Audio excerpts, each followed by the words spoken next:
네, 안녕하세요.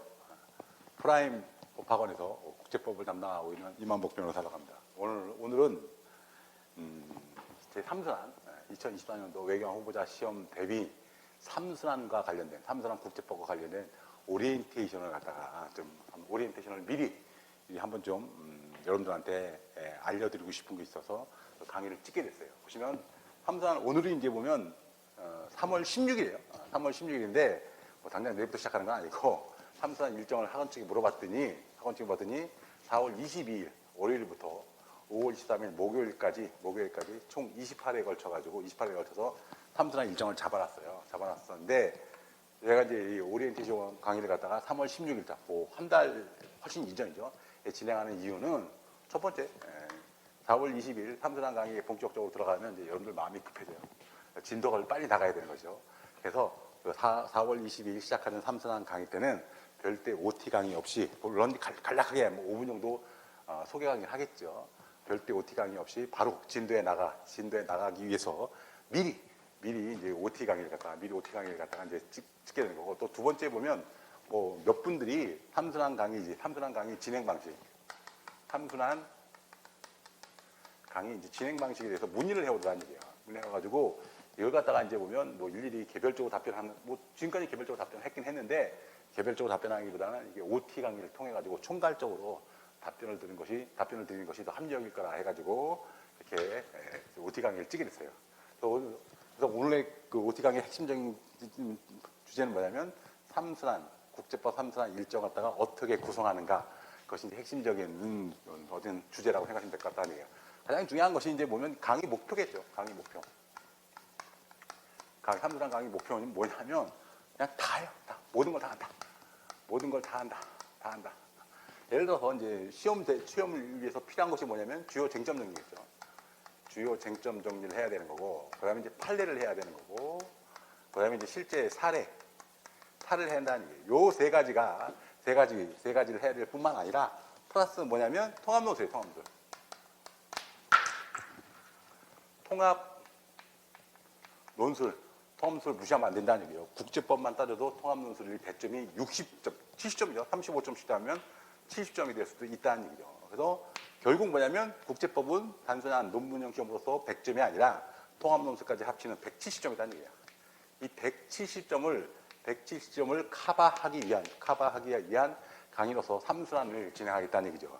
그래서 여러분들 보면 이제 보통 다른 학원보다는 횟수가 좀 많을 거예요. 횟수가 많은데 총 28일을 잡았는데 28일 잡은 이유가 뭐냐면 여기 안에 뭐까지 포함하냐면 여러분들 보면 작년도에 여러분들이 저한테 여쭤보는 것 중에 몇 가지 질문 사항 중에 하나가 뭐냐면 4순환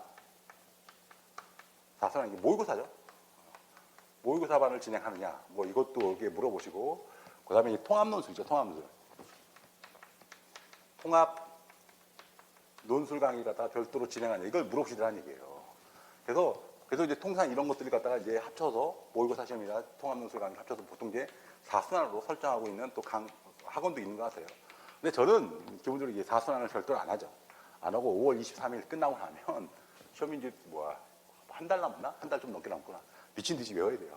암기 타임으로 들어가기 때문에 5월 23일까지 국제법과 관련된 모든 사항을 갖다가 종합적으로 정리하고 난 다음에 그다음부터는 여러분의 시간이 되는 거예요. 여러분의 시간이 돼가지고 여러분들이 체계적으로 정리하고 암기하는 그런 시간을 가져야 되는 것이지, 별도로 뭐 모의고사 한다든지 통합논술 강의를 별도로 진행할 필요 없다는 얘기예요. 저는 이걸 갖다가 어디에 녹여서 하냐면 3순환 일정에 녹여서 다 진행을 하겠다는 얘기예요. 여러분들이 만약에 이거 따로 진행하잖아요. 따로 진행하게 되면 모의고사반만 진행해도 한 4회를 더 해야 되고, 통합논술만 하면 이것 최소한 이것만 해도 5회를 별도로 잡아야 돼요.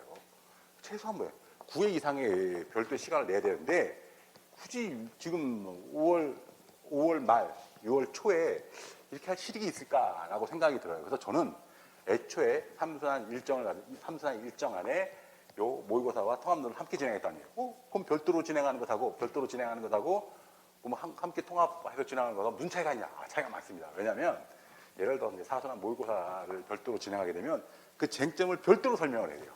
쟁점을 별도로 설명하려면 시간이 또 더 투자가 돼요. 통합논술도 마찬가지예요. 통합논술에 대한 강의를 별도로 개설하게 되면 그 통합논술과 관련된 기출 쟁점에 대해서 별도로 또 설명을 해야 돼요.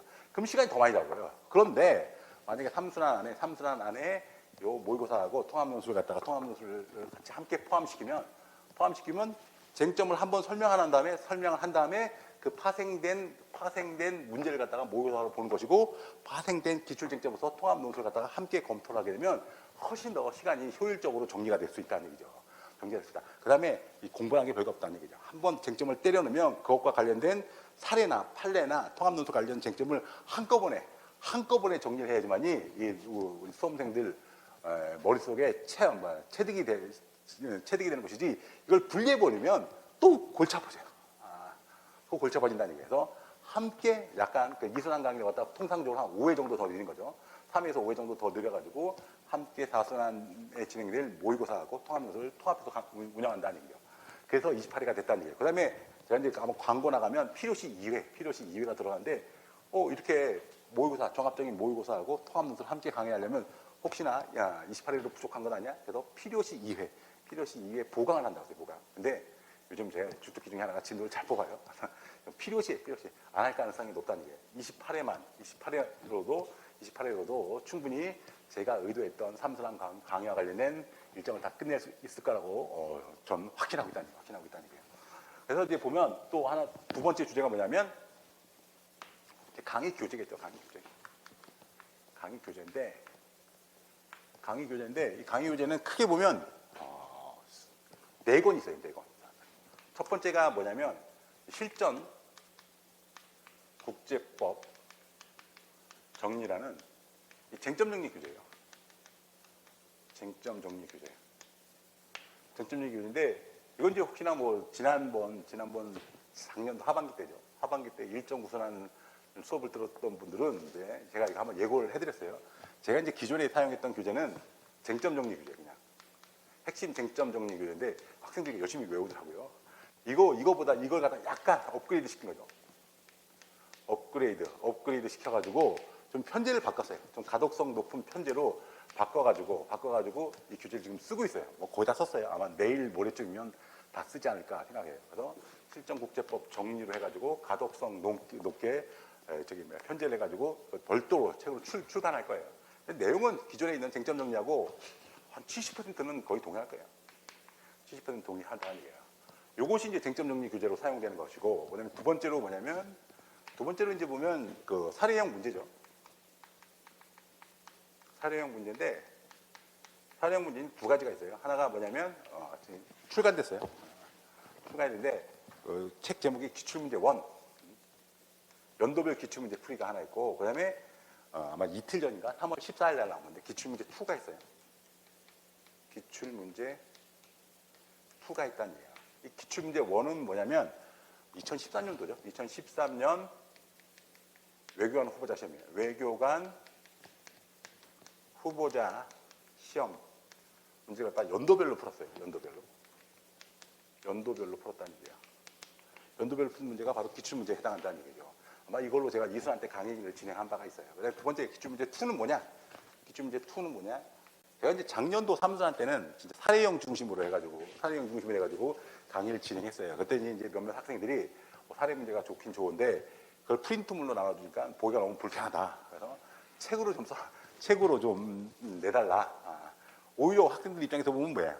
특히 이제 인강대 쓰신 분들은 별도로 복사를 했단 말이에요. 복사 비용이 책값보다 더 비싼 것 같더라고요. 저도 좀 프린트물 나눠주기 귀찮았어요. 그래가지고 그때 한번 말씀드린 게 뭐냐면 그걸 책으로 내겠다라고 했는데 첫 번째 판이 뭐냐면 기출문제 해가지고 외교관 후보자 시험을 연도별로 푼 거고, 두 번째 이틀 전 3월 14일 날 나온 기출문제 2는 제1부로 돼 있어요. 제1부하고 제2부가 있어요. 1부는 뭐냐면 변호사 시험이에요. 변호사 시험도 2013년부터 시작하는 것 같더라고요. 변호사 시험 기출문제. 다 주제하시다시피 변호사 시험의 시험 문제 출제 영역은 국가책임법하고 플러스 이제 조약법이죠. 조약법에 국한돼서 이제 시험 출제돼요. 근데 문제는 뭐냐면 우리 시험에서도 가장 중요한 두 영역을 뽑으라면 국가책임법하고 이제 조약법이 되게 된다는 얘기예요. 이 변호사 시험과 관련된 기출 문제를 갖다가 연도별로 풀었어요. 연도별. 그래서 따끈따끈하게 2024년도 변호사 시험이 보통 1월 달에 있는 것 같더라고요. 2024년도 1월에 출제된 변호사 시험 문제도 다 풀어놨다는 얘기예요. 물론 통상법이 변호사 시험 문제 한 문제 나오는데 통상법 문제는 안 풀었어요. 국가책임법하고 조약법과 관련된 문제 갖다가 연도별로 풀어서 그 제1부로 편제했다는 얘기예요. 제2부는 뭐냐면 제2부는 좀 복잡해요. 제2부는 좀 복잡한데 크게 보면 네 가지가 있어요. 크게 보면 네 가지가 있어요. 네 가지가 있어. 첫 번째가 뭐냐면 과거 외무고시 문제. 과거 외무고시 문제. 과거 외무고시 문제 상당히 기출문제인데 상당히 좋은 문제들이 많아요. 좋은 문제들이 많고. 그다음에 두 번째 과거 행정고시 문제. 과거 행정고시 국제법 문제. 뭐 여기는 당연히 통상 문제는 배제했어요. 통상법은 배제되고 나머지 일반 국제법에서 출제됐던 과거 행정고시 기출문제 상당히 이것도 좋은 문제가 많아요. 뭐 대표적인 케이스가 뭐냐면 작년도죠. 작년도에 그 우리 의경원 후보자 시험에 추적권 문제가 나왔는데 이 추적권 문제가 이미 뭐야? 행정고시 문제는 기출쟁점에 해당한다는 얘기예요. 그다음에 세 번째 뭐냐면 이제 정인석 교수님 그 책 내신 게 있어요. 그러니까 수업용으로 낸 게 아니라 본인이 서울법대 교수님 시절에 출제했던 학교 시험 문제를 내신 것 같더라고요. 그래서 국제법 25년, 국제법 시험 25년인가 25년인데 여기에 그 옛날 과거 서울법대 학교 시험 문제 상당히 좋은 사례 문제들이 있어요. 그 사례 문제를 갖다 이렇게 선정을 해가지고 제가 좋은 문제를 갖다 풀었다는 얘기예요. 그다음에 네 번째가 뭐냐면 이제 판례를 응용한 판례 사례 문제예요. 사례 문제다. 그래서 제2부가 이렇게 돼 있다는 게. 그래서 이 기출문제 2가 의도되지 않게 이게 책이 두꺼워졌어요. 책이 두꺼웠어요. 이게 분량이 많아가지고 분량이 많아서 580페이지인가 된 것 같아요. 580페이지. 이건 몇 페이지 한 200페이지인가 200페이지 정도 된 것 같고. 그래서 사례 문제만 따지면 이게 780, 그 넉넉 잡고 한 800페이지가 된 거예요. 분량이 상당히 많죠. 상당히 많다는 얘기야. 이걸 과연 볼 수 있을까? 다 보는 방법이 있죠.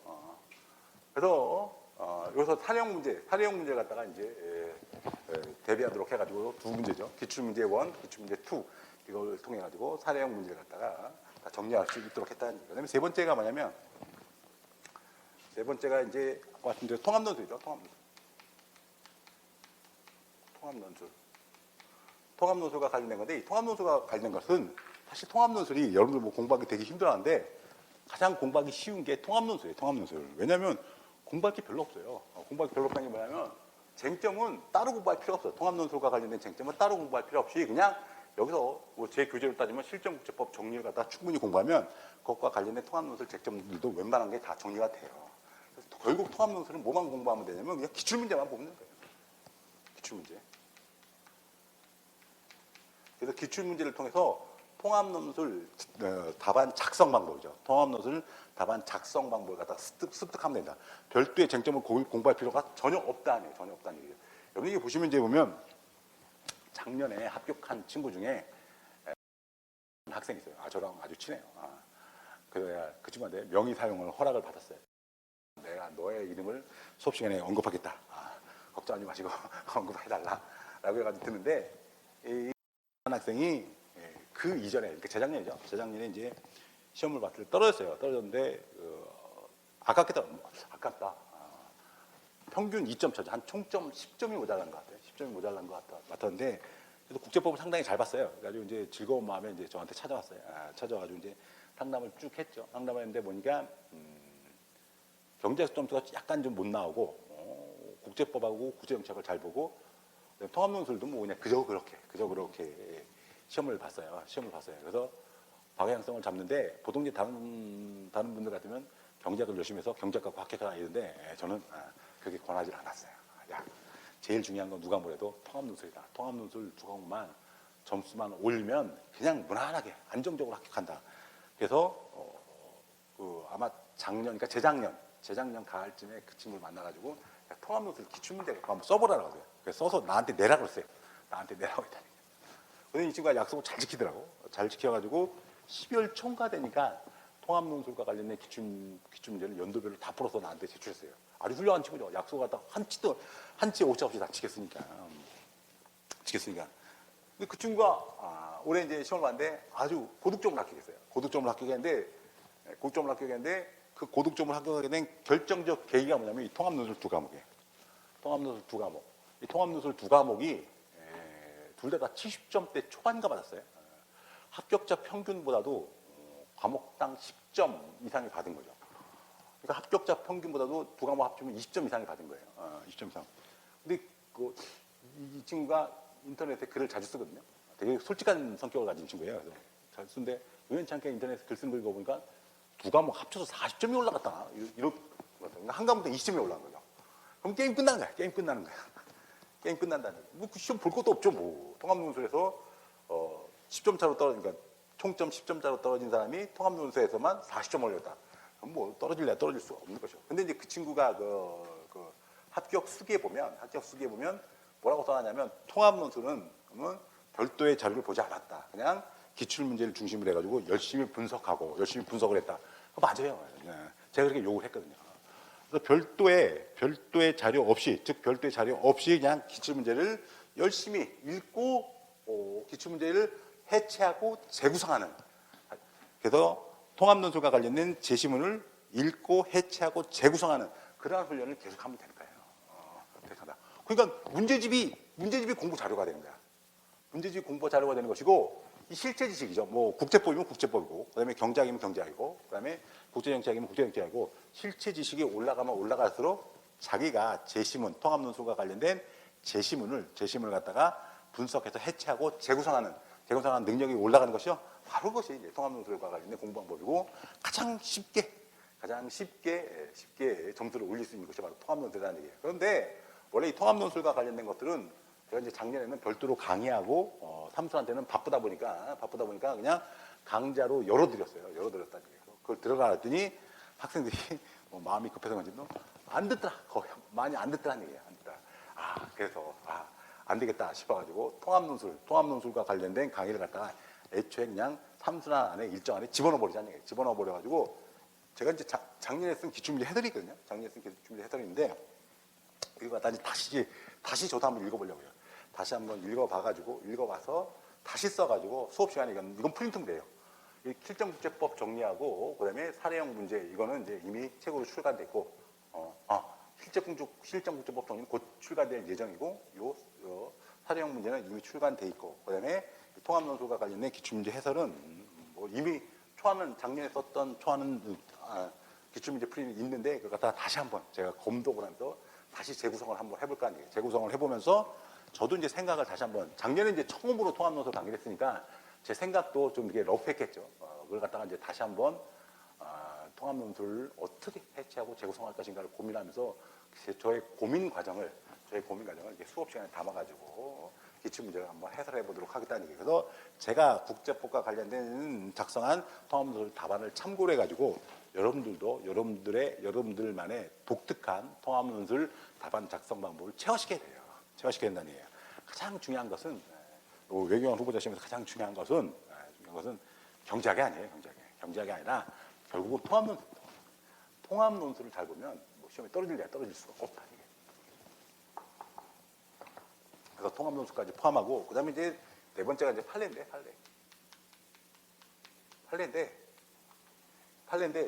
지금 이제 판례에 대해서 제가 이제 뭐 3월 16일 오늘부터 이제 주 5회에 걸쳐 가지고 판례 강의를 시작하는데 그 판례 강의 때 사용할 판례 자료가 있어요. 굿노트죠, 굿노트 자료인데 그걸 이번에 판례 강의를 통해 완성을 할 생각이에요. 그래서 그 자료를 갖다가 여러분들한테 나눠주겠다는 얘기예요. 그래서 판례 강의는 뭐 삼수한테는 직접적으로 하지 않고 실정국제법 정리 교재 안에 다 판례 요지들이 다 들어가 있으니까 실정국제법 정리를 차분히 여러분들한테 체계적으로 전달하면서 필요한 것들을 갖다가 판례 자료, 도형화된 판례 자료를 통해서 보충학습하는 방식이라는 거예요. 이렇게 해가지고 네 가지 교재, 실정국제법 정리, 그다음에 사례형 문제 관련된 기출문제 1, 기출문제 2, 그다음에 통합논술, 프린트물로 나눠줄 통합논술, 기출문제 해설, 그다음에 또 프린트물로 제본형 교재로 나눠줄 판례 자료. 요게 이제 삼수랑과 관련된 기본 교재에 해당한다고 본다는 얘기예요. 그런데 페이지만 봐도 어마어마하죠. 이것도 아마 제가 보니까 700페이지가 나올 것 같아요. 700페이지가 나올 것 같아요. 700페이지. 그러면 이거 800페이지, 700페이지 뭐 통합론술 이거는 뭐 그냥 해설이고 판례는 그냥 참고용지 아닌가. 그 두 개만 합쳐놓으면 이제 1,500페이지가 되는데 1,500페이지. 아. 과연 28회 안에 이 1,500페이지를 갖다가 효과적으로 잘 끝낼 수가 있냐, 뭐 이런 의구점이 들겠죠. 의구점이 들 수 있는데, 제가 이제 올해는 이제 작년도 하고 약간 강의 포인트를 좀 달리 두려고 해요. 작년도에는 이제 뭐 작년 3상 들어보시면 알겠지만, 순수하게 이제 판례가 아니라 사례였어요. 사례를 워낙 많이 다뤄가지고 뭐 사실 커버 작년도 국제법 외교관 후보자 시험 기출문제는 그 사례에서 다 커버됐다고 해도 과언이 아니에요. 다 커버가 됐다는 얘기죠. 뭐 적중했다 이런 표현을 쓰고 싶지 않아요. 왜냐하면 사례 문제는 적중이라는 게 없어요. 쟁점은 적중했죠. 근데 사실관계는 뭐 약간 조금씩 달라질 수가 있죠. 그래서 이제 보면 사례 중심으로 했는데 올해는 좀 이제 강의 스타일을 좀 바꿔보려고 해요. 그래서 저는 이렇게 보면 그래도 제일 중요한 건 뭐냐면 이 실정국제법 정리, 그러니까 정리서죠. 쟁점 정리서. 이걸 갖다가 체계적으로 좀 이해를 하고 암기하는 것이 제일 중요하다고 생각한다는 얘기예요. 작년에도 보면 결국은 이제 보면 어떤 분들이 합격자 평균 이상을 받았냐면 쟁점 정리 규제 그걸 갖다가 끝까지 열심히 외운 친구들이 뭐 뭐라도 가서 써내서 합격자 평균이 많이 낮았죠. 58점이니까 58점 이상은 그래도 맞더라는 얘기예요. 그래서 올해는 애초에 그냥 수업 시간에 이 실정국제법 정리를 중심으로 해가지고 강의를 진행한다는 얘기예요. 그럼 사례형 문제는 어떻게 날 거냐? 사례형 문제는 뭐냐면 제가 요번에 또 특징 중에 하나가 뭐냐면 이 기출문제 사례 풀 때 그 내용 있잖아요. 이 기출문제 1, 2 풀 때 그 내용이 이 실정국제법 정리랑 똑같아요. 거의 똑같다고 보면 된다는 얘기예요. 그래가지고 기본적으로 수업은 내용과 관련된 수업은 실정국제법 정리로 충실히 진행하고 그다음에 사례 문제 풀이는 어떻게 진행할 거냐면 문제를 갖다가 분석하는 거예요. 문제를 분석하고 그것과 관련된 쟁점을 도출하고 쟁점의 흐름을 설명해요. 설명하고 쟁점의 흐름을 여러분들한테 암기시키도록 한다는 얘기예요. 내용과 관련된 설명은 이미 어디서 끝난다? 실정국제법 정리를 통해서 쟁점 정리를 다 끝내고 난 다음에 이 실정국제법 정리를 통해서 표출된 쟁점이 어떻게 기출문제에 현출되고 그다음에 기출문제에 현출되는지 이거 갖다가 이제 한번 보자는 얘기죠. 이때는 기출문제는 뭐야? 문제를 열심히 읽어야 돼요. 문제를 열심히 읽고 그 문제로부터 쟁점을 도출하고 쟁점과 쟁점 간의 연관관계를 갖다 설명하는데 주안점을 두고 다는 얘기예요. 내용 설명은 할 필요가 없다는 얘기예요. 내용 설명은 이미 실정국제법 정리를 통해서 다 설명이 된 것이고 그러한 쟁점과 쟁점 간의 사례적 맥락을 갖다가 설명하게 되면 이 기출문제 1, 2에 나온 문제는 다 풀어요. 문제는 다 풀 수가 있다는 얘기예요. 뭐 페이지 따지면 뭐예요? 뭐 페이지 따지면 이게 실제적으로 이 문제지만 800페이지지만 한 100페이지예요. 문제만 따지면 한 100페이지예요. 실제적으로 심도 있게 분석해야 될 문제는 뭐다? 페이지 수는 100페이지나 한다는 거예요. 그러니까 결국 뭐냐면 실전국제법 정리 700페이지 플러스 요 기출문제 1, 2에 나오는 문제 중심에 100 내지 150페이지만 보게 되면 그 할당이 우리가 아주 심도 있게 공부해야 될 것은 850페이지에 해당한다. 850페이지 갖다가 28회 동안 강의하면 뭐 충분하지 않을까 이런 생각이 든다는 거예요. 왜 이런 식의 강의 방법을 택했냐면 이게 옛날 사법시험 법을 공부하는 사람들의 전형적인 방법이에요. 그래서 쟁점을 칼같이 정리된 쟁점을 딱 머릿속에 박아놓은 상태에서 문제를 읽는 거예요. 문제를 읽으면서 거기에서 필요한 쟁점을 딱딱딱 도출하고 쟁점에 무엇을 써야 할지는 이미 뭐예요? 기본 교재를 통해서 다 정리가 되는 거예요. 정리가 된다는 게.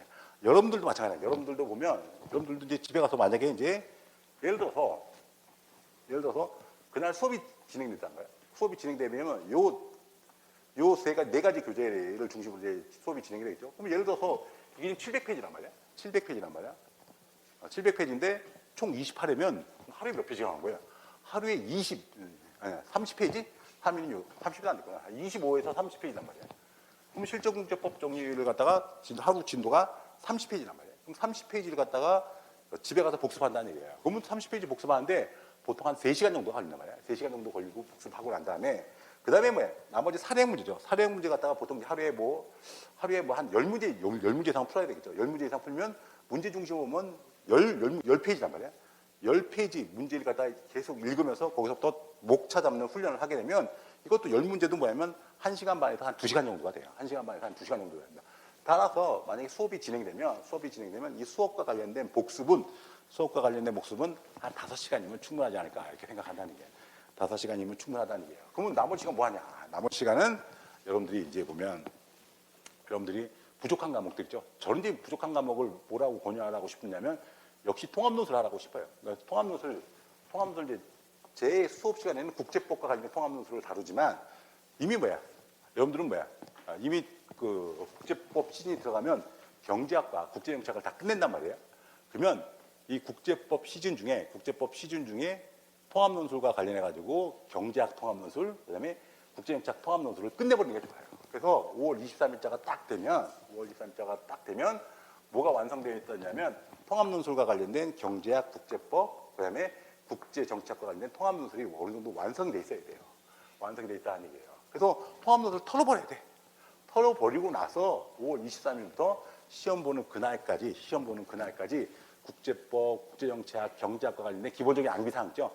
암기사항을 열심히 외워야 돼요. 열심히 외워야 된다는 얘기예요. 그것이 이제 제가 추구하는 목표가 된다는 얘기예요. 그래서 제가 작년도까지만 하더라도 국제법 할 때는 국제법만 공부하라고 여러분들한테 요청을 해드렸는데 이번에는 좀 여러분들한테 달리 소개하려고 한다는 얘기예요. 국제법과 관련된 국제법 수업과 관련된 복습은 많으면 5시간. 만약에 이제 제 강의를 일정 구순환이라든지 아니면 작년도 3순환을 들었고, 그 다음에 이제 작년도 교재였던 쟁점 정리 교재죠. 쟁점 정리 교재를 한두 번씩 외워본 경험이 있는 분들은 5시간도 안 걸려요. 거의 내용이 비슷하기 때문에 한 70%는 거의 동일하기 때문에 뭐 예를 들어 30페이지 있는데 본인이 만약에 습득이 돼 있다라고 하면 한 2시간이면 돼요. 2시간이면 되는 거고 사례형 문제도 뭐 책으로 나눠놨지만 이미 다 아시다시피 작년도 3순환 때 다뤘던 사례형 문제하고 거의 유사해요. 그 다음에 일정 구순환 또 작년도 일정 구순환 때 다뤘던 사례형 문제하고도 거의 유사하다는 얘기예요. 유사하다. 그래서 작년도 3순환 내지 1.9순환을 들었던 학생들은 이 사례형 문제가 낯설지가 않아요. 낯설지가 않기 때문에 그 문제를 갖다가 분석함에 있어서 좀 더 속도감 있고 더 체계적으로 분석할 수 있다는 얘기예요. 그래서 국제법과 관련된 복습은 수업을 들어본 경험, 3순환 수업을 들어본 경험이 있는 분들은 아니면 1.9순환 수업을 들어본 경험이 있는 분은 많아봤자 4시간이에요. 4시간이다. 나머지 시간들은 여러분들이 부족하다고 생각하는 과목이죠. 부족하다고 생각하는 과목을 복습을 하라는 얘기예요. 그래서 제가 왜 이렇게 욕을 하냐면 예를 들어서 여러분들 제일 시험이 다가오면 제일 힘들어하는 것이 이제 경제학인데 경제학을 차라리 이 시즌에서 3순환 일정이죠. 4월 20일부터 5월 23일 국제법 3순환 일정할 때 하루에만 3시간에서 3시간 정도도 경제학을 쓰세요. 쓰는데 문제가 되는 건 뭐냐면 5월 23일자 딱 수업이 딱 끝나게 되면 웬만하면 경제학을 버리세요. 5월 23일자 이후에는 암기 타임이에요. 그 다음에 세 과목 중에서도 가장 암기가 필요한 것이 국제법이에요. 국제법. 무슨 얘기냐면 제가 작년도 같으면 그냥 국제법 할 때는 국제법 미친 듯이 외우십시오라고 여러분들한테 요구했지만 시간을 다시 재조정하는 거예요. 그래서 3순환 때는 기본적으로 한 4시간 정도의 범위 내에서 복습을 하고 나머지 여러분 부족한 경제학 공부를 한 다음에 그 다음에 5월 23일 이후에 시간이 다가와서 그때 암기가 필요한 국제법에 좀 시간을 많이 써달라는 얘기예요. 경제학을 쓰지 말고 시험이 다가오면 다가올수록 역시 암기가 중요하니까 경제학보다는 국제법이나 국제정책의 기본적 사항을 암기하는 것이 제일 중요해요. 그래서 5월 23일까지는 경제학과 함께 경제학이나 여러분 부족한 과목들 함께 공부를 하지만 그 이후에는 암기 타임 전에는 국제법에 좀 힘을 써달라 이 부탁을 드린다는 얘기예요. 이것이 이제 기본적으로 여러분들한테 부탁사항이고 그 다음에 이제 보시면 강의 교재를 소개하면 이 강의 교재의 내용만 잠깐 소개할게요. 사례형 문제는 이미 설명드렸고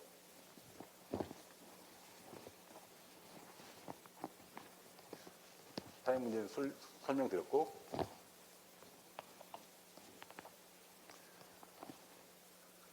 실전국제법 쟁점 정리인데 실전국제법 정리인데 작년도 쟁점 정리하고 뭐가 다르냐? 사실 작년도 이게 쟁점 정리는 기본이 이제 신국제법 강의예요.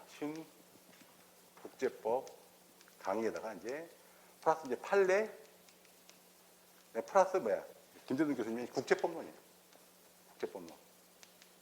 근데 이제 사실 김대순 교수님 이 국제법론에 판례가 엄청나게 많아요. 사실 판례를 반영한다는 건 거의 김대순 교수님의 국제법론을 그냥 반영한다는 것과 같은 맥락으로 생각하시면 돼요. 그래서 작년도에 쟁점연구 교재는 신국제법 강의하고 국제법론을 어느 정도 다 합쳐놓은 것이 바로 작년도 쟁점연구였다. 그래서 근데 문제는 뭐냐면 올해 그 실정국제법 총리는 뭐가 달라졌냐면 야 이게 교과서가 교과서가 새로운 교과서가 몇 건이 개정됐어요. 그래서 첫 번째 뭐냐면 제가 이제 수업 시간에 가끔가다 이제 말씀드리는 국제법 이론과 실무, 국제법 이론과 실무 해가지고 이제 임한택 대사님 책이죠. 임한택 대사님 책이 있고 그다음에 이제 두 번째가 뭐냐면 김영석 교수님 국제법 제목이 그냥 국제법이에요. 국제법 해가지고 이제 김영석 교수님 유아여대 교수님이신데 김영석 교수님 책도 이제 작년도인가 개정이 됐어요. 그다음에 세 번째 뭐냐면 세 번째 신국제법이라는 책이 있어요. 이게 올해 처음 나왔어요. 올해 처음 나왔는데 그 이재민 교수님 같습니다. 서울대학교 이재민 교수님이 신국제법이라는 책을 냈어요. 이게 되게 얇아요. 200페이지. 그다음에 이 국제법론도 이게 국제법 김영석 교수님 책도 얼마 안 돼요. 600페이지. 600입니다. 임한택 대사님 책도 한 700페이지 정도 되는 거예요. 근데 가만 보니까 이 세 분의 공통점이 외교부 출신이더라고요. 그러니까 어쨌든 그래서 이 책을 이렇게 반영을 안 할래 안 할 수가 없었어요. 왜 안 하냐면 첫 번째 뭐냐면 임한택 대사님의 그 국제법 이론과 실무를 보면 상당히 그 어떤 제도적인 파트 있잖아요. 제도 정리를 상당히 잘 해놓으셨어요. 대표적인 케이스가 이제 보면 깜짝 놀란 게 기후변화가 아니야 기후변화가 있는데 파리협정이죠. 파리협정 파트를 봤더니 사실 어떻게 보면 죄송스러운 말씀이나 신국제법 강의하고 국제법 논의는 이 파리협정과 관해서 이렇게 체계적으로 정리를 안 해놓으셨어요. 그냥 신국제 비중을 이렇게 안 다뤄요. 비중을 이렇게 안 다루셔가지고 안 다뤘는데 임한택 대사님 책 보니까 이게 되게 체계적으로 많이 다뤄놨어요. 그래서 세 파트가 물론 이제 조문에 나오는 내용인데 감축, 리덕션과 관련된 거, 그다음에 이제 적응, 제3자국과의 적응, 어댑테이션, 그다음에 투명성. 이 틀에 가지고 이게 파리협정을 다 정리해 놓으셨어요. 이게 사실 어떻게 보면 파리협정이 과연 논술형 시험으로 나올 가능성이 있냐? 모르겠어요. 안 나오라는 부분은 없지만 그래도 논술형 시험보다는 이 통합논술 이미 나온 바 있고 통합논술의 기출쟁점으로 나온 바 있고 통합논술에 이제 제시문으로 주어지겠죠. 그 제시문을 주어질 때 파리협정을 갖다가 이렇게 감축이나 적응이나 투명성 차원에서 좀 입체적으로 분석을 하고 있으면 제시문도 입체적으로 이렇게 분석을 할 수가 있을 것 같더라고요. 그래서 파리협정이라든지 제도적 측면 상당 부분 제도적인 측면을 갖다가 임한택 대사님의 국제법 이론과 실무를 많이 반영해가지고 새로운 얘기가 아니에요. 새로운 얘기를 쓴 게 아니라 제 개인적 생각으로는 이제 국제법 강의나 국제법론보다는 더 제도적인 측면에서 임한택 대사님이 갖고 있는 이런 국제법 이론과 실무 이 책이 더 수험생 여러분들한테 더 체계적으로 이렇게 정리된 것 같아가지고 그걸 이제 반영을 했어요. 내용은 비슷한데 체계가 국제법 이론과 실무가 더 여러분들한테 알기 쉬울 것 같아가지고 그 부분 필요한 단어 아니고 이 책이 국제법 이론과 실무에서 잘 정리됐다고 했던 파트를 갖다가 이렇게 따로 정리했다는 얘기. 그래서 이걸 반영을 했어요. 또 하나가 뭐냐면 이제 국제법인데 이게 이 책은 어디가 잘 됐냐면 김영석 교수님이 이게 형사법을 전공하신 것 같아요. 형사법 같은데 국제형사법 되게 중요해요. 기출 영역에서도 아마 넘버 1, 2, 3를 잡을 거예요. 제가 생각하기에 만약에 시험 문제 논문형과 관련된 시험 문제 네 파트를 꼽으라 하면 첫 번째가 국가책임법 조약법이 있고 첫 번째 국가책임, 두 번째 조약법, 세 번째가 제가 보면 ICC 뽑아야죠. ICC 뽑고 그다음에 이제 UN 뽑고 그다음에 해양법 이렇게 5파트죠. 근데 사실 이 국제형사법과 관련해 가지고 이 김영석 교수님이 600페이지짜리 있지만 이게 확실히 전공하신 분답게 신국제법 강의나 국제법론보다도 훨씬 더 자세하게 돼 있어요. 그래서 이 ICC 형사법과 관련해 가지고는 이 김영석 교수님 책을 갖다가 좀 용역을 해서 좀 정리를 하려고 했다는 얘기예요. 그다음에 이제 문제가 바로 이게 이 책인데 이 신국제법 올 2월달에 나왔어요. 처음에 나왔을 때 200페이지였더니 머릿말을 잠깐 봤더니 그냥 뭐 저기 학부생들 교양 차원에서 교재를 쓰셨다 뭐 이렇게 쓰셨어요. 그렇구나. 그래서 잘 됐다 뭐 무시해도 되겠다라고 생각했는데 우연치 않게 이게 제가 몇 페이지를 찾아봤어요. 몇 페이지를 찾아봤더니 야, 이 만만치 않은 내용들이 많아요. 그러니까 극단인 것 같아. 되게 기초적인 기술 파트가 있는가 하면 또 되게 심도 있게 사례를 설명하는데 되게 심도 있게 또 쓰신 것도 있어요. 야, 그래서 이렇게 심도 있게 쓰신 걸 갖다가 과연 이게 초심자들이 이게 과연 이해할 수 있을까? 하여튼 심도 있게 썼어요. 그래서 예전에 이만택 대사님하고 저녁을 먹는데 이재민 교수님 같이 근무를 같이 하셨던 것 같더라고요. 신국제법 얘기를 하시더라고요. 했더니 뭐 새로운 내용이 많다. 뭐 통합론서에 출제될 가능성도 있다. 뭐 이렇게 또 말씀하시더라고요. 그 얘기를 듣고 다시 한번 해봤더니 의외로 중요한 내용이 많았대요. 그래서 이 페이지가 200페이지 좀 넘는데 아마 3권 중에 제일 많이 반응한 게 이 책 같아요. 그래서 이 책을 갖다가 또 반영을 시켰다는 거예요. 그리고 특히 이재민 교수님 신국제법 여기서는 안 다룬 것들이 많아요. 신국제법이나 국제법에서 안 다룬 파트들이 좀 있어요. 지금 이제 제가 최후에 고민하고 있는 게 뭐냐면 오늘 이제 집에 가가지고 월요일 날 지금 이 원고를 갖다 이게 출판사에 줘야 돼요. 출판사에 줘야 되는데 최후로 고민한 게 뭐냐면 AI 파트, AI 안 나와.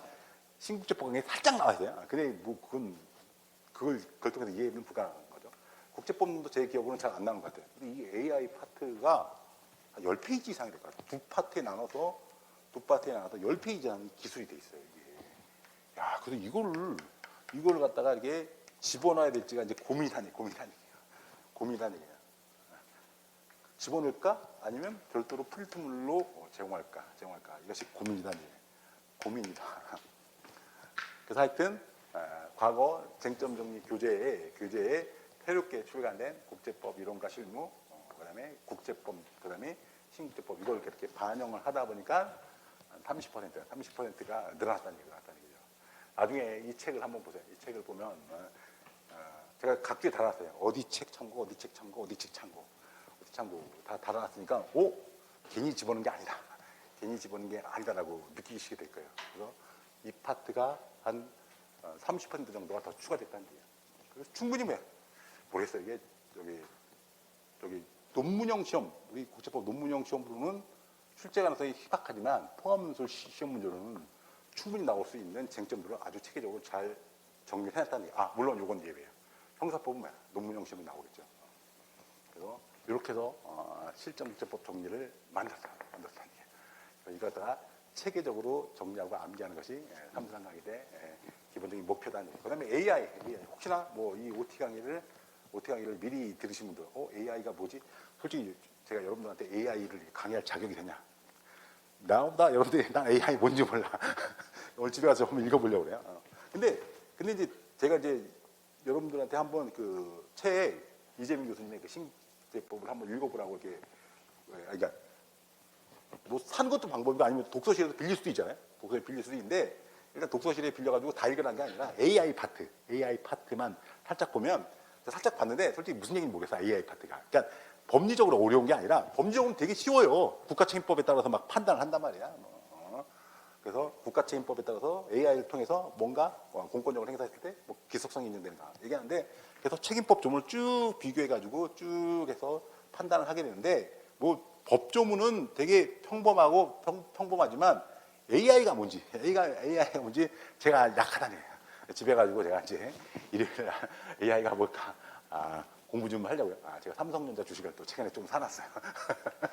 AI 반도체하고 AI 공부할 수밖에 없을 것 같아요. 한번 읽어보고 모르겠어요. 뭐 과연 저걸 정식 교재 편입할까 아니면 참고용으로 제가 정리를 해가지고 그냥 수업 시간에 한번 읽어보라고. 왜냐면 내가 AI를 강의할 능력이 안 돼요. 공부를 한번 해보겠는데 법리적 관점에서 한번 정리가 가능하면 여러분들 강의해보고 안 되면 그냥 프린트물로 한번 나눠줘서 여러분들 참고하라 할 거예요. 근데 모르겠어요. 이게 과연 나올까? 10페이지라는데 나올까? 근데 만약에 나오게 되면 이게 통합문서에 나올 수가 있어요. 근데 지금 어디서 다루고 있어요? 국가책임법에서 다루고 있단 말이에요. 근데 국가책임법은 통합론서 쪽보다 논문형 시험이란 말이야. 국가책임법 관련 사례들이 많이 만들어져 있는데 만들기도 힘든 AI를 통해 AI 문제를 갖다가 낼 이유가 별로 없어요. 통합 논술 간다? 아직까지는 뭐 AI가 통합 논술 나오기는 힘들 것 같다. 근데 혹시나 모르니까 그래도 제가 한번 10페이지를 한번 읽어보고 한번 분석을 한번 법률적 관점에서 AI의 뭐 기술적인 부분 제가 잘 모르다도 또 제가 또 법조이니까 법률적 관점에서 뭐가 문제가 되는지 한번 정리해가지고 필요하면 저기다 이 실정국제법 정리에 집어넣고 필요 없으면 그냥 별도로 이렇게 정리해가지고 여러분들한테 나눠줘가지고 참고용으로 강의는 할게요. 이렇게 해서 이제 탐사한 강의가 진행될 것이다. 그래서 이 지금 제가 OT 강의 때 설명드린 걸 중심으로 해가지고 뭐 여러분들 수강 신청 여부라든지 아니면 뭐 한가닥 좀 여기 지금 여러분들 보니까 뭐 한 과목에 집중한 것이 아니라 두 과목 이상을 하는 것 같더라고요. 그래서 요즘에 뭐 탐선을 듣기 위한 준비로서 뭘 해야 되냐 했더니 보통 이제 옛날 이 책 쟁점 정리를 지금 외우고 있다고 하더라고요. 외우고 있다고 뭐 스타디도 한다 이러는데 지금 쟁점 정리 책 갖고 스타디 하는 사람 모르겠어요. 이게. 저는 뭐라고 얘기하냐면 옛날 같으면 잘한다고 그랬어요. 왜? 여러분들 하도 암기를 안 해가지고 암기를 하라고 했거든요. 근데 이제는 암기가 중요한 거 같잖아요. 여러분 부지런히 외우는 것 같아. 부지런히 외우는 것 같아. 그다음 이제 저도 이제 강사 생활을 갖다가 뭐 이제 한 5년째 하다 보니까 불행한 얘기지만 누적 고시생이 있어요. 제 강의를 듣는 누적 고시생. 저 앞에 한 명 앉아 있어요. 이 누적 고시생을 탈출시키는 방법은 암기 아니야. 이미 외워져 있죠? 어떻게 생각해요? 외워져 있잖아. 근데 부족하다는 얘기는 외우는 게 중요하지만 이 쟁점을 외우는 것보다는 구조화시키는 게 더 중요해요. 틀을 잘 짠다는 얘기예요. 틀을 잘 짜는데 그래서 제가 이제 보통 뭐라고 얘기하냐면 이 책이 나왔어요. 투가 나왔죠. 지워졌구나. 국제법 저기 사례책 기출문제 해설 투가 이제 투에 나온 문제를 읽으면서 한번 생각하는 것이 중요한 거예요. 거기 있는 쟁점을 읽지 말고 문제를 읽고 사실관계를 통해서 쟁점을 노출하는 훈련을 했으면 좋겠다. 그것이 오히려 좀 경력 수험생한테는 바람직하지 쟁점 정리를 지금부터 외울 필요 없는 것 같아요. 불안하니까 여러분들 막 외우려고 하는 것 같아요. 그 다음에 또 작년 내에 뭐 여러분도 잘난 척 하지만 수업을 들었던 친구들이 많이 합격했어요. 많이 합격했는데 그 학생들 공통점이 이걸 열심히 외웠단 말이야. 열심히 외워가지고 점수가 상당히 막 합격자 평균 넘는 분들 나오고 뭐 이러는데 근데 그런 분들의 말을 듣고 미리 외우면 좋다라고 하는데 저는 뭐 개인적으로 찬성하지 않는다. 지금은 구조화 단계의 시간이지. 물론 1년 차도 있어. 1년 차들은 뭐든지 힘들어요. 다 외워야 돼. 1년 차 분들이 아니고 저희가 이제 시험을 본 경험이 있거나 삼두환을 강의를 들었던 경험이 있으면 이 쟁점 정리는 암기하기보다는 차라리 국제법 사례 2, 를 통해 가지고 구조화시키는 것이 더 타당하다 이렇게 생각하시면 좋을 것 같다는 얘기죠. 그 다음에 이제 맨 마지막으로 아까 시험과 관련해서 시험에 대해서 시험 운영 방안에 대해서 좀 설명해 드리려고 했어요. 그러니까 이제 3, 4년쯤 되면 이제 완성형 강의죠. 그래서 이제 학생들이 이제 시험에 대해서 관심이 많아요. 시험에 관심이 많은데 이제 제가 뭐 몇 년 강의를 해보니까 관심은 많은데 의지가 약해지는 것 같아가지고 시험 참여율이 점차 줄어들어요. 제가 안타까운 모습이죠. 그래서 저는 이제 시험에 대해서 이제 좀 부담을 어차피 실전에서 잘 써야 되니까 시험에서 좀 부담을 줄이려고 이렇게 하는데 학생들이 이제 의도는 그렇지 않더라고요. 보니까 그래서 그 실현 여부는 뭐 그 학생들 각자 수험생들 각자 개인한테 맡기는 거고 그래서 의지를 충만히 할 수 있는 시험 그 관련 시스템을 좀 운영해 달라 이런 요구가 있는 것 같아요. 그래가지고 제가 이제 뭐 계획을 한 게 뭐냐면 시험 관련 이제 두 가지 시험을 갖다 이렇게 좀 계획을 하고 있어요. 첫 번째가 뭐냐면 이제 복습형 사례 시험이죠. 사례 시험. 이건 이제 보면 이제 시험 그 강의를 끝나고 난 다음에 그 다음 날 복습용으로 이제 사례형 문제를 내는데 사례형 문제 같은 경우 보통 한 30점 정도, 40점까지도 뭐 가능한가?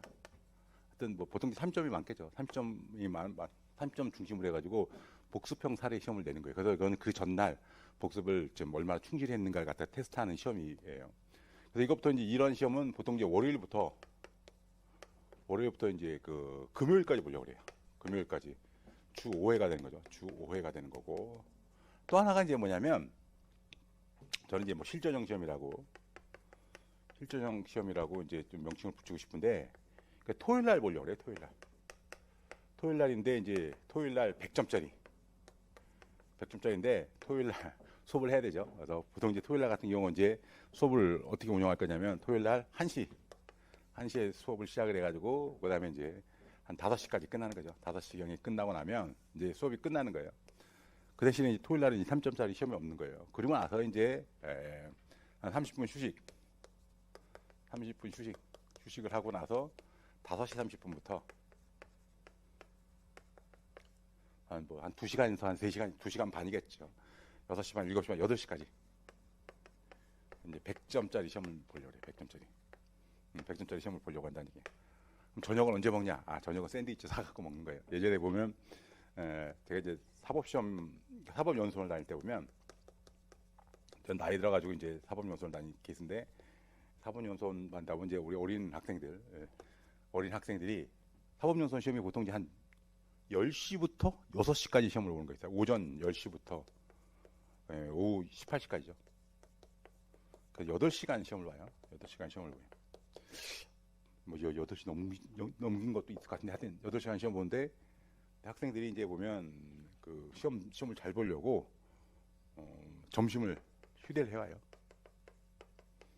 그래서 이제 점심을 먹으면서 뭐 샌드위치죠. 보통 샌드위치나 김밥을 갖다 먹으면서 이렇게 시험을 보더라는 얘기죠. 여러분들도 그걸 한번 해보자는 얘기죠. 그래서 5시에 수업 끝나면 한 30분 쉬었다가 5시 30분부터 뭐 8시까지 한 2시간 반 동안 100점짜리 시험을 보는 거예요. 100점짜리 시험을 본다는 얘기예요. 그래서 이렇게 보면 이렇게 해서 이제 두 가지 시스템이에요. 그래서 하다 보면 이제 실전형 시험이라고 해가지고 요 100점짜리 시험이 아마 보니까 4회가 나온 것 같더라고요. 4회가 나오는데 이 4회 정도면 100점짜리 한 4회 정도 시험을 보면 뭐 이 정도면 충분하니까 생각해요. 그래서 제가 이제 요번에 삼수란 강의를 갖다가 작년도보다 3회를 드렸어요. 작년도에 이제 25회였는데 올해는 28회로 이렇게 확대시켰어요. 3회 정도 확대시킨 이유가 두 가지가 있죠. 첫 번째 이유가 뭐냐면 첫 번째 이유가 이제 가장 큰 이유겠죠. 통합 논술도 이제 수업 시간에 다루도록 하겠다. 그러니까 작년도 25에서 플러스 3이 된 건 통합 논술 3회가 되는 것이고 요게 이제 주된 거고 그다음에 보면 이제 여러분들 보면 보통 사순환에 대한 요구를 많이 해요. 사순환 뭐 모의고사 시험 좀 쳐야 되는 것 아니냐 그래가지고 여기다 묶어버린 거예요. 그래서 저 100점짜리 4회 정도면 톡칭해서 이제 그 사순환용으로도 충분히 대비가 된다는 얘기죠. 그래서 요번엔 이제 3순환이 아니라 이제 실적으로 보면 이제 3, 4순환 통합 3.5순환 뭐 이렇게 명칭으로 이렇게 나가는 건 아니지만 머릿속에 3.5순환으로 이렇게 생각하시면 좋을 것 같다는 얘기예요. 그래서 이제 4회 정도 보는 거고 그다음에 이제 또 하나가 뭐냐면 여기서 복수평 사례 시험에서 이게 이제 주 5회잖아요. 5회인데 봐서 이제 주 1회 정도. 주 1회는 이게 통합논술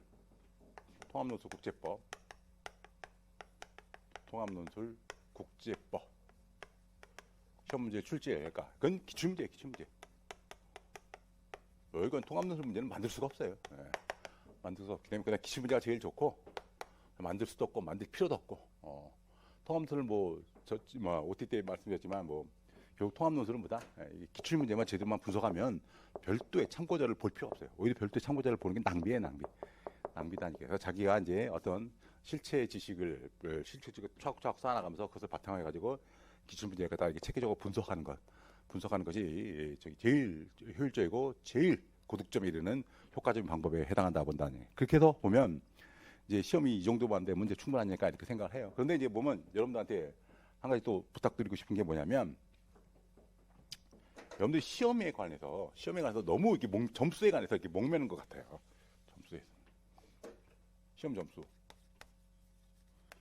시험 점수는 이게 크게 신경 쓰지 마세요. 그냥 드리는 말씀이 아니라 여러분들 보면 이제 제가 이제 경험인데 제가 이제 사법 시험을 늦은 나이 시작을 했어요. 근데 결국은 이제 탈출했죠. 고생 좀 했어요. 탈출에 성공했을 때 그 탈출 비법이 뭐였냐면 그 예전에 내가 수업 시간에 할 때도 가끔 말씀드린 적이 있었던 것 같은데 예를 들어서 이제 A 과목, 근데 사법시험 6과목이에요. B, C, D, E, F 과목이 이렇게 있단 말이야. 6과목이 있는데 예를 들어서 그 당시 기준으로 따지면 뭐 2000 뭐 연도인지 정확하게는 모르지만 한 2007년도 11월 1일부터 그다음에 그다음에죠. 2008년도 뭐 2월 28일까지가 이제 그 순환 시험과 관련된 순환이라고 하면 이제 저는 이제 이 순환을 어떻게 활용했냐면 예를 들어 첫 과목이 A 과목이면 A 과목을 2007년도 11월 1일 시작하기 전에 A 과목 한 과목을 떼요. 한 15일 정도 먼저 시작하죠. 15일 선행학습을 해요. 그리고 나서 이제 15일이 지난 다음에 이제 학원 수업은 이제 A 과목이 진행되는 거죠. 학원 수업은 이제 A 학원 수업이 진행되는 거고, 당연히 시험도 이제 A 과목이 이제 시험을 보는 거죠. 시험 보는 거다는 얘기예요. 그런데 이제 저는 어떻게 하냐면 시험은 그냥 이 시험 볼 때 이 복습용 시험은 안 봤어요. 그러니까 복습용으로 본 게 아니라 15일 동안이나 선행학습한 거 있잖아요. 이 선행학습한 그 실력을 갖고 그냥 시험을 치렀어요. 시험을 봤어요. 그러고 나서 이제 그 A 과목 학원에서 A 과목 진행할 때 나는 집에 가서 무슨 공부를 했냐면 이 B 과목을 공부했어요. B 과목을 이렇게 공부를 했어요. B 과목을 하고 그다음에 이제 쭉 따서 A 과목 끝나면 그다음에 이제 B 과목 시험을 보잖아요. B 과목 시험을 보게 되면 그때는 이제 그 B 과목 선행학습한 B 과목 갖고 시험을 봐요. 시험을 보고 또 저기 가가지고 또 저녁에 가가지고 또 다른 과목 그 다음 과목인 C 과목을 공부했어요. 그러니까 되게 이제 특이하게 한 건데 학원 강의가 예습이 아니라 복습이 된 거예요. 학원 강의가 이미 이제 15일 동안 선행학습을 하고 난 다음에 첫 과목을 그 선행학습을 바탕으로 해가지고 쭉 해서 A 과목에 대한 학원 강의를 들으면서 그 다음에 이제 시험을 보는 거지. 그러니까 시험을 볼 때도 결국 학원 강의만 듣고 시험을 보는 거예요. 시험을 본다는 게. 그러니까 아무래도 좀 지식이 명확하지 않기 때문에 암기 상태가 그렇게 좋은 상태에서 시험을 본 것이 아니기 때문에 아무래도 그 전날 외워서 보는 학생들보다는 점수가 안 나와요. 근데 이제 그건 크게 신경 쓸 거 없어요. 왜냐면 아니 뭐 시험 본 시험에서는 뭐 전날 본 게 나오는 게 아니잖아요. 전날 본 게 나오는 것이 아니라 최소한 한 2주 정도를 지나더라도 2주 정도 지나가지고 개별 지식이 흐려진 상태에서 답안지를 작성할 수 있는 능력을 키운 거죠. 그러고 나서 이제 이렇게 딱 보내고 나면 6과목을 이렇게 보내고 나잖아요. 보내고 나게 되면 이제 그 다음부터는 이제 어느 정도 이제 그 쓰는 것에 대한 자신감이 좀 생겨요. 자신감이 생기면 그 다음부터 어떻게 되냐면 그냥 무차별적으로 외워버렸어요. 외워버렸다는 게.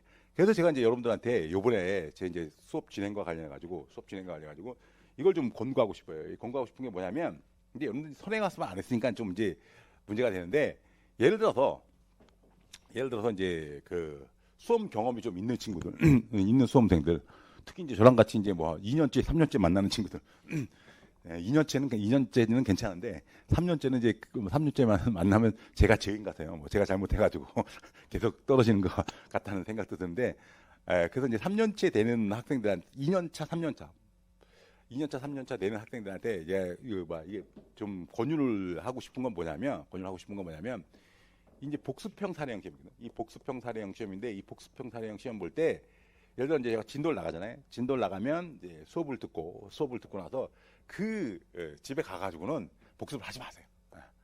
국제법 복습하지 마시고 예를 들어서 사례를 갖다 풀었으면 그 사례 푼 거에 대한 사례의 쟁점형 목차 정도를 갖다가 한 두세 번 정도 반복해서 외우는, 즉 쟁점의 흐름을 외우는 방식으로 복습을 하는 것이고 그 세부적인 내용은 쓰지 뭐 너무 열심히 보려고 하지 마세요.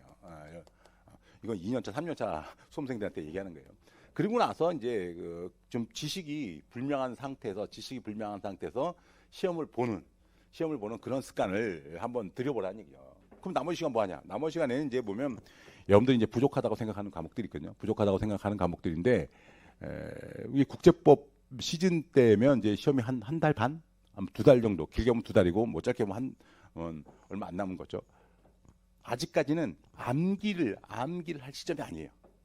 1년차는 예외예요. 1년차는 뭐 지금 닥친 대로 외워야죠. 닥친 대로 외우고 암기하고 복습하고 이래야 되는데 지금 이제 2년차, 3년차 돼가지고 어느 정도 한번 미친 듯이 외워본 경험이 있는 수험생들은 아직까지 이 삼순환 국제법 타임 때는 본격적으로 암기할 필요가 없을 것 같아요. 그다음에 더 긍정적인 건 뭐냐면 몇몇 수강분들한테 이렇게 수강생분들한테 얘기를 들었고 내가 가까다 간 데가 뭐 행시사랑인가 거기 항상 정혜원은 아니에요.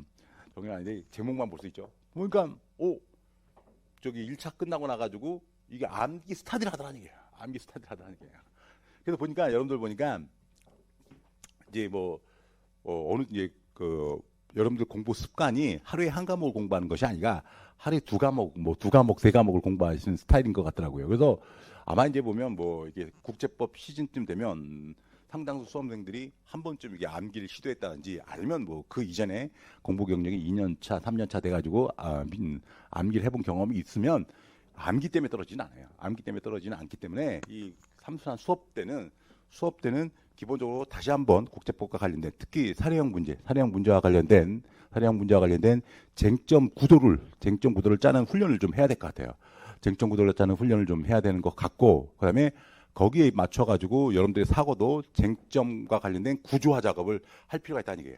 그 구조화 작업을 해놓으면 만약에 삼순환이 끝나고 나면 결국 여러분들 보면 이제 과목이 이제 사실상 세 과목인데 실적으로 보면 두 과목이죠. 왜냐하면 경제학 같은 경우는 암기하는 것이 아니기 때문에 암기의 필요성이 높은 과목은 역시 국제법하고 이제 국제정치학이 암기의 필요성이 높은 것 같아요. 그래서 시험이 다가오면 다가올수록 암기의 비중을 높여야 되기 때문에 국제법을 삼순환 시즌에서 공을 들여가지고 미친 듯이 외울 필요는 없고 분명히 전제 조건이보다 시험 경험이 있어가지고 한번 미친 듯이 외워본 경험이 있는 수험생들을 전제로 하는 거예요.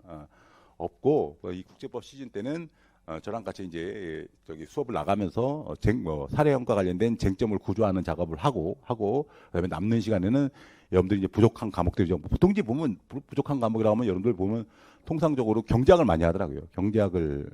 왜냐하면 아무래도 이게 보면 이 국립외교원 시험 보시는 분들 보면 전공이 정치외교학이 은근히 많아요. 그다음에 정치외교학을 본격적으로 전공 안 했다 하더라도 어학을 전공해서 복수 전공을 한다든지 아니면 수업 시간에 그러니까 어학을 전공하면서 이게 전공은 아니라 하더라도 과목을 많이 들어가지고 국제정치학 같은 경우는 어떤 기본기가 좀 돼 있는 것 같아요. 기본기가 돼 있어가지고 국제정치학은 국제정치학에 대한 부담감을 상대적으로 덜한 것 같더라고요.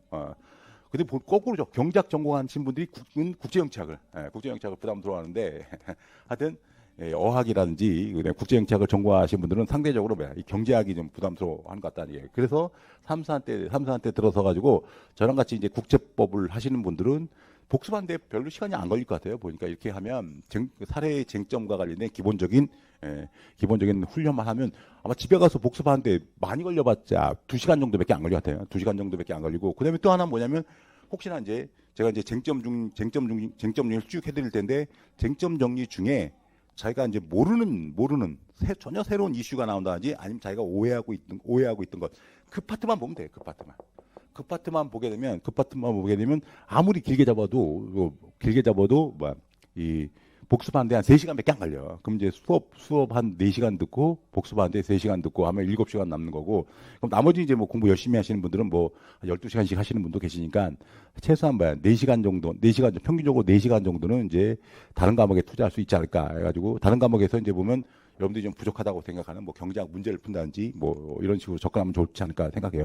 근데 문제는 뭐냐면 경제학 문제 푸는 건 이제 내가 어느 정도 동의하겠는데 삼순환 국제법이 끝났는데도 또 앉아가지고 경제학 문제 풀고 있으면 이건 정말 골치 아픈 거야. 그때는 경제학 문제 푸는 거 포기하고 깔끔하게 뭐든지 다 쟁점을 정리하는 세 과목 모두 다 쟁점을 정확하게 정리해가지고 암기하는 방향으로 가야 되는 것이지 한 20일 남았는데 앉아가지고 경제학 숫자 문제 풀고 있으면 모르겠어요. 긍정적인 생각이 별로 잘 안 들 것 같아요.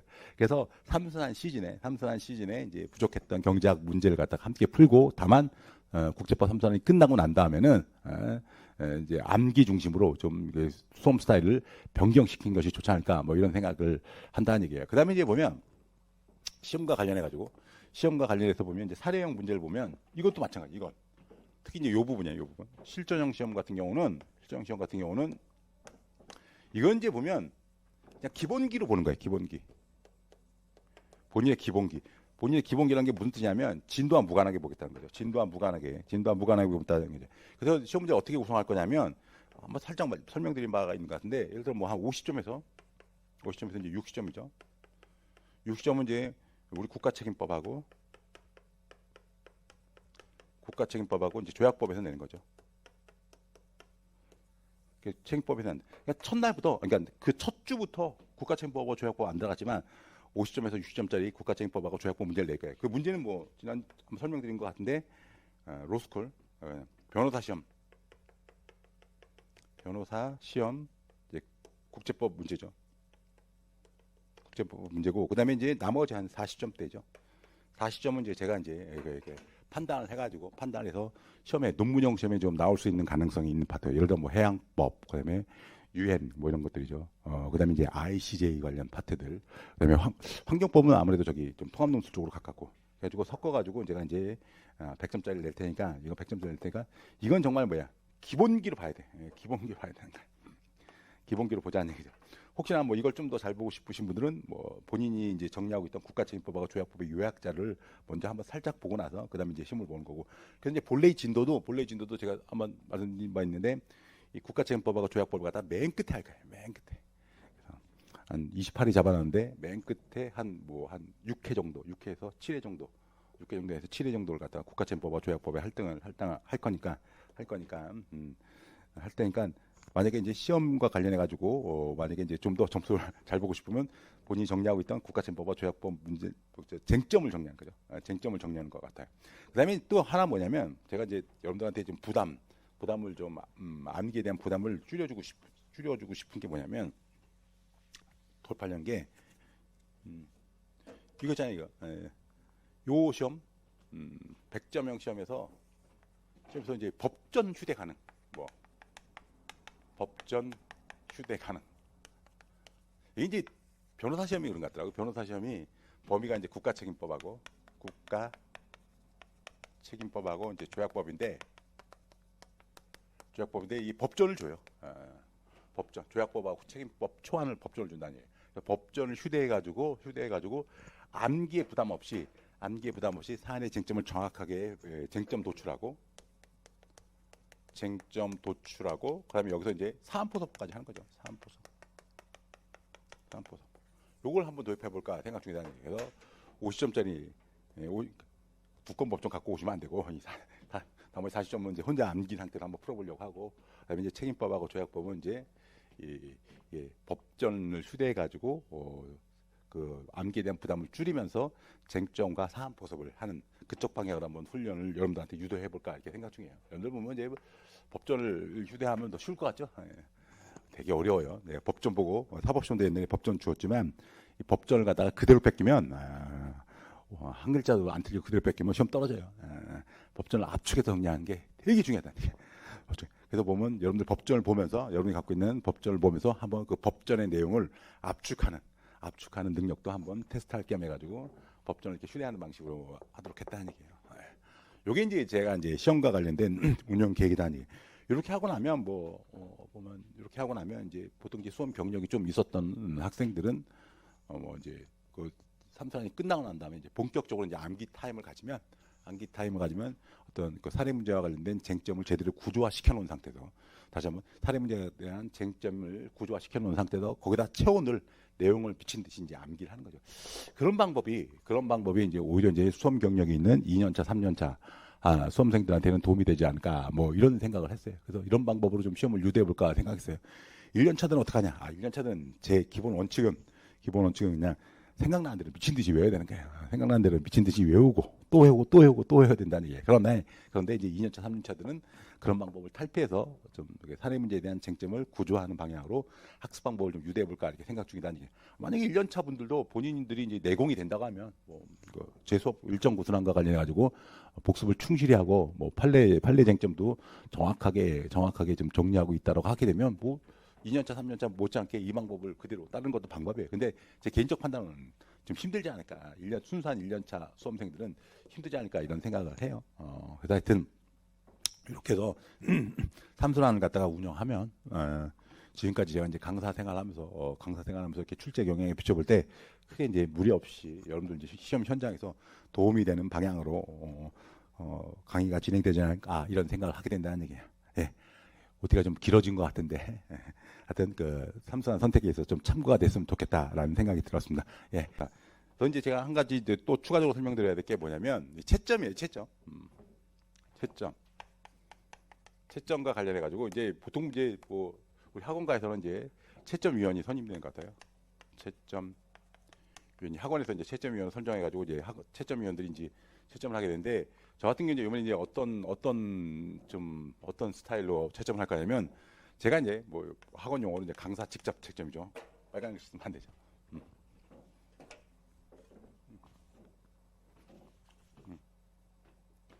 강사 직접 채점이에요.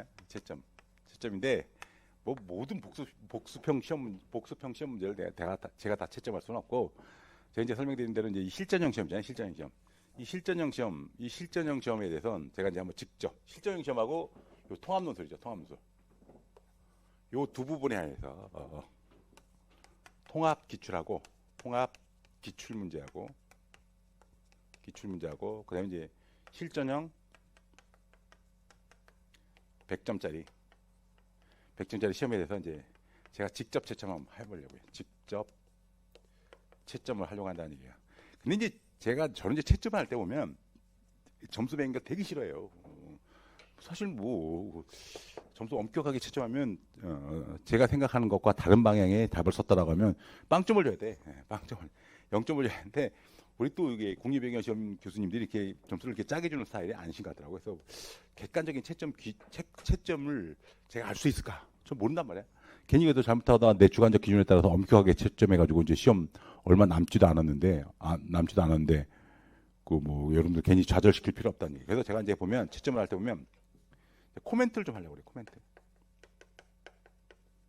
코멘트 이제 PDF 활용법을 배웠어요. 그러니까 여러분들이 만약에 이제 요 100점짜리 시험 문제를 내면 100점짜리 시험을 보면 그거 갖다 이제 제출하겠죠. 제출하면 이제 우리 학원에서 PDF 파일로 만들겠죠. PDF 파일로 만들어 가지고 이 PDF 파일로 만들면 제가 이 PDF 파일에 이 코멘트 첨삭을 하는 거죠. 첨삭까지는 썼고 코멘트를 하는 거죠. 그죠? 코멘트를 하게 된다는 얘기예요. 이 코멘트를 하게 된다는 얘기예요. 그래서 코멘트를 봐가지고 여러분들이 그 제 코멘트에 맞춰가지고 답안지에 대한 좀 구조 조정을 하는 것도 답안지에 대한 구조 조정을 할 때 좀 참고하라고 해서 제가 직접 한번 첨삭용 코멘트를 달아보겠다는 얘기예요. 그리고 사실 이게 보면 제가 이렇게 하려는 이유 중에 하나가 뭐냐면 제가 개별적으로 뭐 쟁점에 대해서 채점해봤자 큰 의미가 없고 제가 이제 이렇게 제가 직접 한번 들여다보는 이유 중에 하나가 뭐냐면 오늘 가끔 이렇게 좀 수험생분들 만나면 제일 안타까우신 분들이 그 실체 지식은 실력이 상당해요. 어느 정도 상당한 수준에 올랐는데 이상하게 그런 분들이 답안지로 표출하는 것이 좀 이렇게 스킬이 좀 부족한 것 같아. 스킬이. 제일 안타깝지. 그 공부를 열심히 했는데 막상 시험 보면 그런 분들은 못 보진 않아요. 실력이 있는 분들이 못 보진 않는데 생각만큼 점수가 잘 안 나오는 것 같아요. 그래서 그런 분들을 위해 가지고 이게 첨삭용 코멘트를 한번 달아주면 좋을 것 같다는 얘기예요. 여러분들 보면 이제 보통 이제 뭐 골프를 잘 모르고 그러는데 골프 하시는 분들 얘기들 외교부에 옛날 골프 하시는 분들 얘기 들어보면 골프 실력이 열심히 쳐도 잘 안 느는 데가 있대요. 안 느는 데가 있는데 그때 이제 보면 뭐 티칭 프로한테 딱 원 포인트로 레슨을 받으면 급격하게 골프 실력이 상승되는 경우가 있다는 얘기예요. 제가 한번 그걸 노리는 거예요. 그래서 실력이 되게 출중하신 분인데 실력이 어느 정도 출중하다 보기보다 어느 정도 실력이 쌓아져 있는데 그것이 이제 답안지로 표출할 때 그 효율적으로 표출 못하신 분들이 있어요. 효율적으로 표출 못하신 분들을 위해서 제가 이제 코멘트형 첨삭을 해드릴까요? 코멘트형 첨삭을 해드리게 된다는 얘기죠. 그러면 이제 제 코멘트형 첨삭을 보면서 그 다음에 이제 그 중에서도 이제 보면 제가 이제 답안지를 딱 읽어보면 여러분들이 답안지 읽어보면 느낌을 알거든요. 어떤 상태에 딱 느낌은 안돼. 만약에 필요하다고 하면 호출하는 거예요. 좀 구두로 보다 답안지에 대해서 분명히 실력은 어느 정도인데 답안지를 표출하는 능력이 약간 훈련이 안 돼 있다면 첨삭 플러스 코멘트 첨삭 플러스 필요하다면 제가 호출할 거예요. 좀 잠깐 만나보자. 그래서 저랑 같이 한 30분 정도만 상담하자라고 해가지고 또 구두로 다시 한번 또 이렇게 제가 한번 지적을 한번 해보겠다는 얘기예요. 그렇게 되면 실력은 있는데 답안지로 표출하는 어떤 그 기술이나 훈련이 부족해가지고 시험에서 불이익을 받는 그러한 경우가 확실히 줄어들지 않을까라는 생각에 제가 좀 이걸 한번 요번 삼수한테 한번 시도해보겠다는 얘기예요. 근데 뭐 시간이 많이 걸리겠죠. 시간이 많이 걸리는데 근데 이건 이제 여러분들한테 이제 좀 한 가지 양해를 구하는 게 그 주에 이제 끝나고 나면 그 다음 주에 받을 거라고 생각하시면 안 돼요. 이건 이제 제가 이제 부지런히 강의 준비도 해야 되기 때문에 남는 시간에 열심히 이 여러분들이 쓴 100점짜리 실전용 시험에서 코멘트를 달겠지만 시간을 못 맞출 것 같아요. 못 맞출 것 같고 오히려 뭐예요? 강의 끝나고 나면 이제 강의 끝나고 나면 하루 종일 제가 이제 이 일에 전념을 할 수 있겠죠. 강의 끝나고 나면 며칠 안 걸리겠어요. 며칠 안 걸리면 나머지 것들 갖다 다 이렇게 완성을 할 수가 있을 것 같아요. 그래가지고 이제 그 주마다 이게 나눠주는 것이 아니라 제가 모아뒀다가 강의가 끝나고 며칠 정도 지난 다음에 한 일주일 정도 지난 다음에 다 완성을 하게 되면 여러분들한테 일괄적으로 이렇게 배포할게요. 일괄적으로 이렇게 배포를 해가지고 필요하신 분들은 만약에 이제 상담을 신청을 하게 되면 그때 이제 상담 신청해가지고 다시 한번 구두로 필요한 것들 갖다 이렇게 보완해서 코멘트하는 방식으로 시험과 관련해서 제도를 한번 운영해볼까 이렇게 생각 중이다는 얘기죠. 예. 그래서 이제 삼수한 진행과 관련해서 제가 이제 여러분들한테 드리고 싶은 얘기는 다 드린 것 같아요. 예, 하여튼 인연이 나면 삼수한 때 만나도록 하겠습니다. 예, 수고 많으셨습니다.